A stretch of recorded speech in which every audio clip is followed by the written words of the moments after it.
السلام علیکم every one, کیسے ہیں سب؟ ہاں جی، تو ہم اس ناول کو جلدی سے اسٹارٹ کر لیتے ہیں۔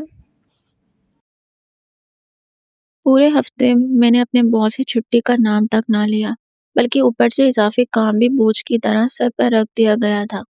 آج جب گھر آیا تو بدن کے ریشے ریشے میں تھکن سمائی ہوئی تھی۔ پانی کا گلاس بھر کر ابھی لبوں سے لگایا ہی تھا کہ فریج پر چپکے ہوئے نوٹ پر نگاہ پڑی۔ پانی گویا فوارے کی صورت منہ سے باہر ابل پڑا۔ یاد آیا کہ آج ڈاکٹر کے پاس جانا تھا۔ باس سے تو چھٹی ملی تھی نہیں، اس لیے رات کا ہی اپائنٹمنٹ لینا پڑا۔ شکر تھا کہ ڈاکٹر 9 بجے تک بیٹھا رہتا ہے۔ جلدی جلدی کپڑے بدلے، سفید گول گلے کی ٹی شرٹ پہنی، سیاہ پتلون اور اوپر سے سیاہ لیدر کی جیکٹ ڈال لی۔ فریج سے انرجی ڈرنک نکالی، ہاتھ میں پکڑی اور اپارٹمنٹ کو لاک لگا کر تیزی سے باہر نکل گیا۔ انرجی ڈرنک رستے میں ہی پی لی تھی۔ کلینک پہنچا تو رش کچھ زیادہ نہ تھا، محض 2 مریض منتظر بیٹھے تھے۔ گاڑی سے دوڑتے ہوئے آنے کے باعث سانس پھولا ہوا تھا، گھر سے اجلت میں نکلا تھا، اس لیے اپائنٹمنٹ کی رسید بھی ساتھ نہ لا سکا۔ ہاتھ پر بنے کاؤنٹر کی طرف بڑھا، وہاں ایک نوجوان لڑکی اور ایک لڑکا یونیفارم پہنے کھڑے تھے۔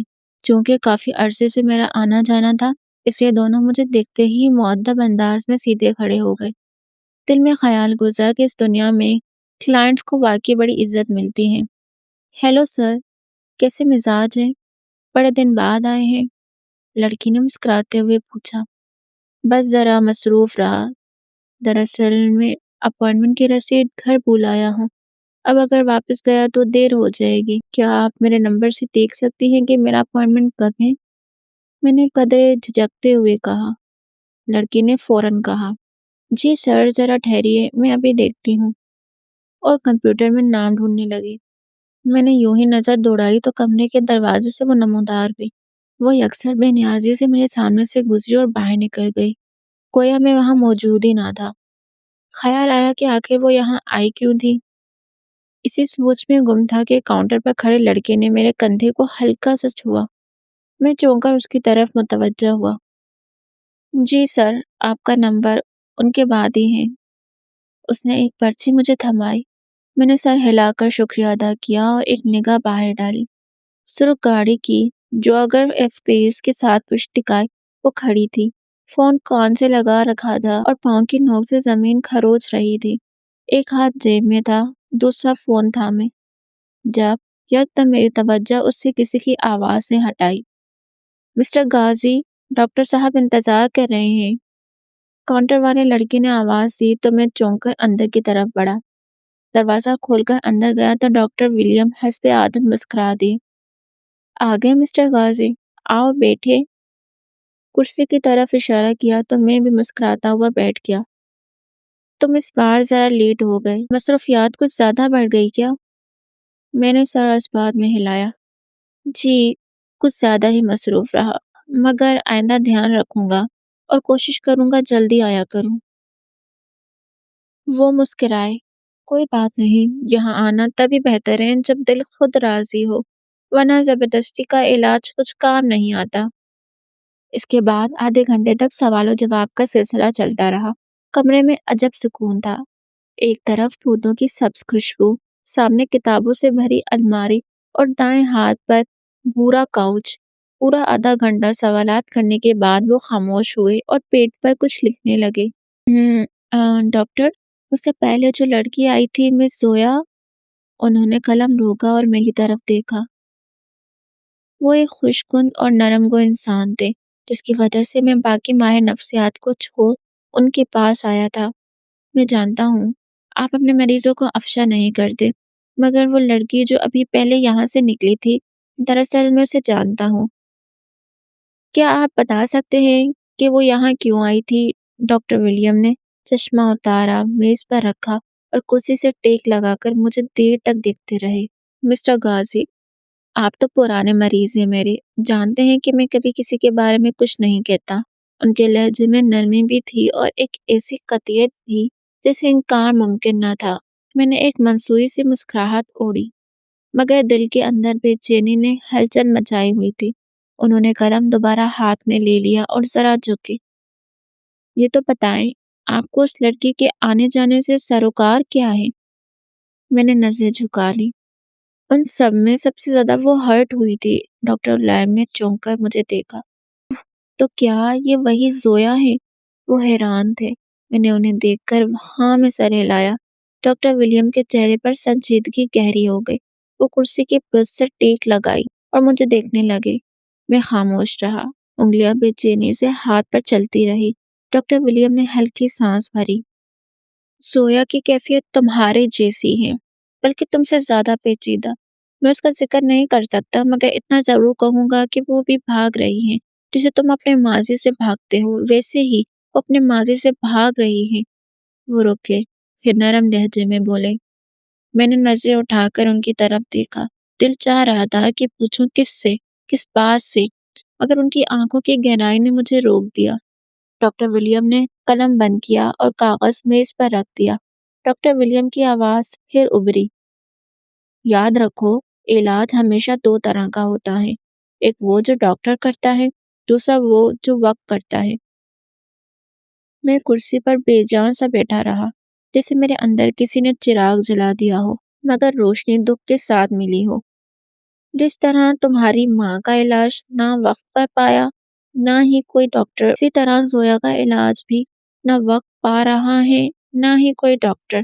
وہ 4 سال سے میرے پاس آ رہی ہیں، مگر ابھی تک میں نے اس میں کوئی تبدیلی نہیں دیکھی۔ وہ آہستگی سے کہے جا رہے تھے، مگر ان کے الفاظ مجھ پر کوڑے کی طرح برس رہے تھے۔ ڈاکٹر ولیم کے کلینک سے نکلتے ہی دل پر عجیب بوجھ تھا۔ دماغ میں ان کے جملے ہتھوڑے کی طرح گونج رہے تھے۔ وہ بھی بھاگ رہی ہیں جیسے تم اپنے ماضی سے بھاگتے ہو، جسے تمہاری ماں کا علاج نہ وقت کر پایا، نہ ہی کوئی ڈاکٹر۔ زویا کا علاج بھی نہ وقت کر پا رہا ہے، نہ کوئی ڈاکٹر۔ میں آہستہ قدموں سے پارکنگ کی طرف بڑھا۔ سرخ جیگوار ابھی بھی وہیں کھڑی تھی، مگر اب اس میں کوئی نہ تھا۔ میں نے تیز قدم بڑھائے اور کلینک کے سامنے بنے چھوٹے کیفے کی طرف مڑ گیا۔ وہاں شیشے کی کھڑکیوں کے اندر وہی سراپا نظر آیا۔ زویا ایک کونے میں بیٹھی تھی اور اس کے ساتھ بیلا موجود تھی۔ دونوں کی نظریں آپس میں جمی تھی۔ بیلا زویا سے کچھ کہہ رہی تھی، اور وہ اسی طرح جس طرح یونیورسٹی ٹائم میں کیفے میں بیٹھے کافی کو دیکھ رہی تھی، اب بھی ویسے ہی خاموش سر جھکائے بس اپنے کافی کو دیکھ رہی تھی۔ میں کچھ لمبے درخت کی اوٹ میں کھڑا رہا، نہ جانے کیوں ہمت نہ ہوئی کہ سیدھا جا کر سامنے بیٹھ جاؤں۔ پھر بیلا نے نہ جانے ایسا کیا کہا کہ زویا نے جھٹکے سے سر اٹھا کر اسے دیکھا۔ میرا دل چاہا اندر جاؤں، مگر اسی لمحے زویا نے اچانک بیگ اٹھایا، کرسی کھسکائی اور بغیر کچھ کہے باہر نکل گئی۔ میں گھبرا کر آگے بڑھا، مگر جب دروازے تک پہنچا تو وہ جا چکی تھی، بس اس کی خوشبو فضا میں بکھری رہ گئی۔ اب بیلا بھی جانے کو تھی۔ اس نے پرس کندھے پر ڈالا اور قدم بڑھائے ہی تھے کہ میں نے جلدی سے پکارا، بیلا! وہ ٹھٹک کر رک گئی، مڑ کر ارد گرد دیکھا، پھر اس کی نظر مجھ پر پڑی۔ چہرے پر حیرت اور ہلکی سی ناگواری تھی۔ تم؟ میں چند لمحے خاموش رہا۔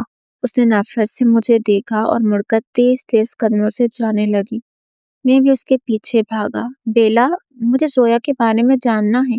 جانتا ہوں تم میری بات سننا نہیں چاہتے، لیکن پلیز خدا کے لیے مجھے زویا کے بارے میں بتاؤ، وہ ٹھیک تو ہے؟ بیلا کے چہرے پر ہلکی سی مسکراہٹ آئی، جیسے اسے پہلے سے علم ہو کہ میں یہ سوال کروں گا۔ وہ رک گئی۔ اس کے رکتے ہی میں بھی رکا۔ کیوں جاننا ہے اس کے بارے میں؟ اسے اس حال تک پہنچا کر بھی تمہیں سکون نہیں مل رہا؟ وہ مارے غصے سے چیخ پڑی۔ ارد گرد لوگوں نے مڑ کر ہمیں دیکھا۔ کہیں بیٹھ کر بات کرتے ہیں؟ میں نے اسے پرسکون کرنا چاہا، مگر اس نے تلخی سے نفی میں سر ہلایا اور پھر سے چڑھنے لگی۔ پہلے وہ ٹھیک تھی، مگر شاید زویا کی وجہ سے مجھ پر غصہ کر رہی ہے۔ آخر وہ اس کی دوست تھی۔ میتھیو اور بیلا سے میں پچھلے سال ہی ملا تھا، جب وہ یہاں نیو یارک شفٹ ہوئے تھے۔ میں نے بیلا کا راستہ روک لیا۔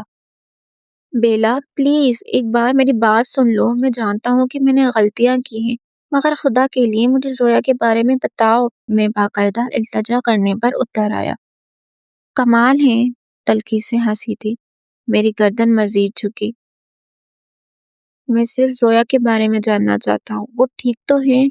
میری آواز خائی سے نکلتی محسوس ہوئی۔ بیلا نے گہری سانس بھری۔ اور پھر خوفت سے میری طرف مڑی۔ زندہ ہیں، سانس لے رہی ہیں، لیکن زندگی اور سانس میں بہت فرق ہے۔ وہ دونوں ایک ساتھ ہوں تو ہی انسان جیتا ہے۔ زویا بس سانس لے رہی ہیں، جینا کب کا چھوڑ چکی ہیں۔ ایسا لگ رہا ہے جیسے کسی نے میرے سینے پر بھاری پتھر رکھ دیا ہو۔ اور یہ سب میری وجہ سے ہے نا؟ میں نے لڑکھڑاتی آواز میں پوچھا۔ بیلا کی آنکھوں میں نمی جھلکی۔ ہاں غازی، تمہاری وجہ سے، مگر صرف تم نہیں۔ اس کی اپنی قسمت، اس کے زخم، سب مل کر اسے اس حال میں لائے ہیں۔ اس کی اپنی قسمت، اس کے زخم، سب مل کر اسے اس حال میں لائے ہیں۔ تم اس کا حصہ ضرور ہو، مگر واحد مجرم نہیں۔ میں کچھ کہنا چاہتا تھا، وہ اچانک آگے بڑھی، مگر تھوڑی دور جا کر رک گئی اور پلٹ کر مجھ سے تیز آواز میں کہا، اب بہتر یہی ہے کہ تم اس کے قریب نہ جاؤ۔ تمہاری موجودگی اس کے لیے علاج نہیں ہے، زہر ہے، ہیملاک زہر۔ وہ تیز قدموں سے چلتی ہوئی دور نکل گئی۔ میں وہیں سڑک کے کنارے کھڑا رہ گیا۔ روشنیوں کے بیچ اندھیرا اور شور کے بیچ سناٹا مجھے نگلنے لگا۔ میرے کانوں میں بس ڈاکٹر ولیم کی آواز گونج رہی تھی، جیسے تمہاری ماں کا علاج نہ وقت کر پایا نہ ڈاکٹر، اسی طرح زویا کا علاج بھی نہ وقت کر پایا اور نہ ڈاکٹر کر پا رہا ہے۔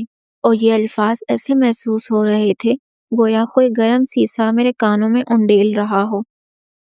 میں ساری رات بے مقصد سڑکوں پر گاڑی دوڑاتا رہا، پھر تھک ہار کر رات کے 12 بجے گھر پہنچا تھا۔ ابھی میں بستر پر لیٹا ہوا تھا، مگر نیند آنکھوں سے کوسوں دور تھی۔ کمرے کی خاموشی میں بس ڈاکٹر ولیم کے جملے اور بیلا کی تلخ آواز گونج رہی تھی۔ اسی بے چینی میں موبائل کی اسکرین اچانک روشن ہوئی۔ میسج کا ٹون بجا تھا۔ بد دلی سے سائڈ ٹیبل پر سے موبائل اٹھایا، پاسپورٹ ڈالا اور سامنے میسج دیکھ کر میں چند سیکنڈ ساکت رہا۔ میسج بیلا کا تھا۔ پھر جلدی سے میسج اوپن کیا اور پڑھنے لگا۔ کل شام 6 بجے ریور سائڈ کیفے آ جاؤ۔ زویا کے بارے میں تب کچھ وہیں بتاؤں گی، لیکن یاد رکھو اگر تم نے زویا سے ملنے کی کوشش کی تو یہ ہماری آخری ملاقات ہوگی۔ بیلا۔ میری آنکھیں لمحے بھر کے لیے میسج پر جم گئی۔ دل بے اختیار دھڑکنے لگا۔ زویا کے بارے میں سب کچھ؟ کیا بیلا واقعی راز کھولنے والی تھی؟ اگلا پورا دن میرے اندر طوفان کی طرح گزرا۔ اگلے دن شام ڈھلی۔ جب میں ریور سائڈ کیفے کے قریب پہنچا تو دریا کے پانی پر سنہری روشنی بکھری ہوئی تھی۔ لوگ اپنے اپنے دائرے میں خوش گپیاں کر رہے تھے، مگر میرے قدم بوجھل تھے۔ کیفے کی سائڈ ڈور اوپن کر کے میں اندر گیا۔ سامنے کونے میں بیلا بیٹھی تھی۔ سامنے کھلی ہوئی کافی پرس ایک طرف رکھا ہوا اور نگاہیں خلا میں جمی ہوئی تھی۔ میں دھڑکتے دل کے ساتھ اس کے سامنے جا بیٹھا۔ وہ چونکی نہیں، بس آہستہ سے نظر اٹھائی۔ تم آ گئے؟ میں نے ہاں میں سر ہلایا اور کرسی کھینچ کر بیٹھ گیا۔ میں بنا کوئی دوسری بات کہے شروع کرتی ہوں۔ میں پوری توجہ سے اسے سننے لگا۔ بیلا نے گہری سانس لی۔